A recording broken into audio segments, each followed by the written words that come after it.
नमस्कार दोस्तों, मैं doctor Harmeet Singh, chairman of world emergency care academy. आज वर्ल्ड कैंसर डे है और ये बहुत ही इम्पॉर्टेंट डे है। क्यों इम्पॉर्टेंट है?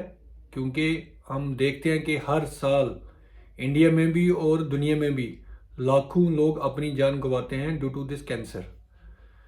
What is the reason why people are dying due to the cancer? The reason is only and only lack of awareness. One, second is lifestyle, and third is diet.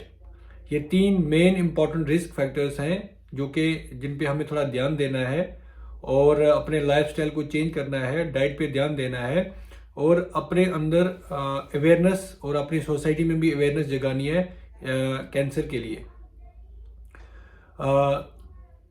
क्या आपको पता है कि हर साल कितने सारे लोग कैंसर से मरते हैं? बहुत सारे लोग कैंसर से मरते हैं। हिंदुस्तान में अगर हम बात करें हिंदुस्तान की, तो we can say that 8 to 9 lakh people die every year in India because of this cancer. And in other words, there was a research which said that out of 9 people, 1 people is at high risk of cancer. हम ये कह सकते हैं कि 9 लोगों में से एक व्यक्ति को कैंसर होता है। तो ये कोई छोटी बात नहीं है। This is the matter of concern. हम कैसे अपने आप को इस कैंसर से बचा सकते हैं? द थिंग इज ओनली हमें इसके सिम्टम्स के बारे में पता होना चाहिए। अर्ली वार्निंग सिम्टम अगर हमें पता हो और हम कम्युनिटी में अवेयरनेस जगाएं इसके अगेंस्ट में, तो हम खुद को भी, अपने परिवार को भी और अपने दोस्तों, यारों और अपनी कम्युनिटी को भी इस बीमारी से बचा सकते हैं। तो कैसे हम याद रख सकते हैं what are the warning signs या कौन कौन से सिम्टम्स हैं? सिंपल वर्ड आपको याद रखना है which is called caution. CAUTION। Caution आपको याद। सी का मतलब हो गया change in bowel and bladder habit. अगर किसी व्यक्ति में ब्लेडर और बाउल की हैबिट में चेंज आ रही है, उसका क्या मतलब है कि अगर किसी पेशेंट में, किसी व्यक्ति में लॉन्ग टाइम कॉन्स्टिपेशन रहता है और उसके बाद सडनली उसको डायरिया हो जाता है, या लॉन्ग टर्म डायरिया रहता है फिर कॉन्स्टिपेशन होता है, तो इसको बोलते हैं चेंज ऑफ बाउल हैबिट। अगर ये होता है तो ये साइन और सिम्टम हो सकता है कैंसर का। मैं ये नहीं कह रहा कि कैंसर ही होगा, लेकिन उसका एक आपको अपने डॉक्टर के पास जाना चाहिए और रूल आउट करना चाहिए कहीं ये कैंसर तो नहीं है। ए का मतलब होता है ए सोर दैट डजंट हील।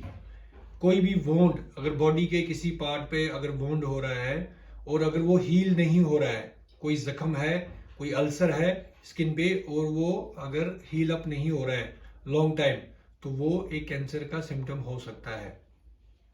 ये मोस्टली जो पेशेंट इम्यूनो कम्प्रोमाइज होते हैं, जैसे डायबिटीज हो गया या बाकी और बीमारियों से जो व्यक्ति इन्फेक्टेड होता है, उसमें ज़्यादा होता है।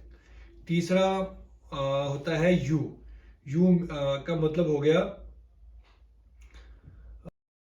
अनयूजुअल डिस्चार्ज और अनयूजुअल ब्लीडिंग। अगर कहीं से भी, किसी भी पार्ट ऑफ द बॉडी से, जैसे खांसी में, बलगम में, या उल्टी के साथ, या आपकी लैट्रिन के साथ, स्टूल के साथ, या ब्रेस्ट के निपल के थ्रू अगर कोई भी ब्लीडिंग हो रही है या कोई अनयूजुअल डिस्चार्ज हो रहा है बॉडी से, तो ये एक सिम्टम हो सकता है कैंसर का। देन टी का क्या मतलब होता है? टी का मतलब हो गया थिकनिंग और लंप इन द ब्रेस्ट और एनीवेयर इन द बॉडी। अगर किसी भी पार्ट ऑफ द बॉडी में एक लंप है, एक सिस्ट है जो हार्ड है, तो वो एक कैंसर हो सकता है। यूजुअली मोस्टली ये वुमेन में ब्रेस्ट में आप देखते हैं कि अगर ब्रेस्ट लंप होता है तो उसको मेमोग्राम कराना बहुत ज़रूरी है। आपको रूटीनली इमेजिंग कराओगे तभी जाके पता चलेगा कि ये एक्चुअल में क्या है। तो या फिर फीमेल जो है, वुमेन जो है, वो सेल्फ एग्जामिनेशन कर सकती हैं। उनको जस्ट लेटना है और अपने ब्रेस्ट को पल्पिटेशन करना है, ब्रेस्ट के ऊपर हाथ रख के देखना है कि कहीं कोई सिस्ट तो नहीं है, कहीं उसमें पेन तो नहीं है, उसके जो बॉर्डर हैं वो स्मूथ है कि इरेगुलर है। तो ये सब चीज़ें अगर आपको मिल रही हैं तो आप तुरंत अपने किसी डॉक्टर को दिखाइए। उसके बाद आता है आई का मतलब हो गया इनडाइजेशन और स्वेलोइंग डिफिकल्टी। अगर किसी पेशेंट को रेगुलरली, किसी व्यक्ति में रेगुलरली इनडाइजेशन, खाना खा रहा है वो डाइजेस्ट नहीं हो पा रहा है, नोजिया फील हो रहा है, वोमिटिंग हो रही है, या फिर स्वेलिंग में डिफिकल्टी हो रही है, अगर वो जो भी खाना खा रहा है तो उसमें उसको प्रॉब्लम हो रही है, दर्द हो रहा है, या फिर मुश्किल हो रही है स्वेलो करने में, तो वो भी एक साइन कैंसर का हो सकता है। आपको तुरंत किसी अपने डॉक्टर को, आसपास डॉक्टर को दिखाना बहुत ज़रूरी है। उसके बाद इज ओ का मतलब हो गया obvious change in the size of the mole और द ट्यूमर। अगर किसी भी व्यक्ति के बॉडी पे कोई मोल है, ठीक है, अगर उस मोल का साइज बढ़ रहा है विद टाइम, और उस मोल का जो जो साइज है वो बढ़ रहा है, या उसका कलर चेंज हो रहा है, या कोई ट्यूमर, छोटा मोटा ट्यूमर है वो उसका साइज बढ़ रहा है, तो this is the alarming sign, आपको डॉक्टर को दिखाना बहुत जरूरी है। लास्ट इज एन का मतलब हो गया नैगिंग, कफ और हॉर्सनेस।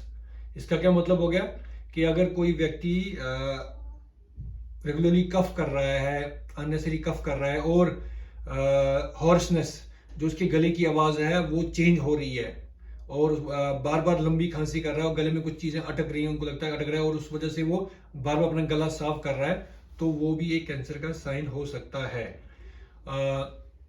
हमारी बॉडी में डिफरेंट पार्ट्स होते हैं और किसी भी पार्ट को कैंसर हो सकता है। लाइक मोस्ट कॉमन जो होता है फीमेल में वो ब्रेस्ट कैंसर होता है, और मेल्स में we can say lung cancer और प्रोस्टेट कैंसर भी होता है। तो ये बहुत कुछ इंपॉर्टेंट कैंसर हैं जो मोस्ट कॉमनली मेल और फीमेल में पाए जाते हैं, क्योंकि आजकल की जो लाइफ है बहुत ही स्ट्रेसफुल है, और बहुत अनयूजुअल लाइफस्टाइल आजकल हम लोगों का है, जिसमें हमें खाना अच्छा नहीं मिलता, या हम खाना अच्छा खाते नहीं है, टाइम नहीं मिलता है, और नेचुरल फूड नहीं मिलते हैं। तो इस वजह से ये बहुत सारे रिस्क फैक्टर हैं जो कि हमें कैंसर की तरफ लेके जाते हैं।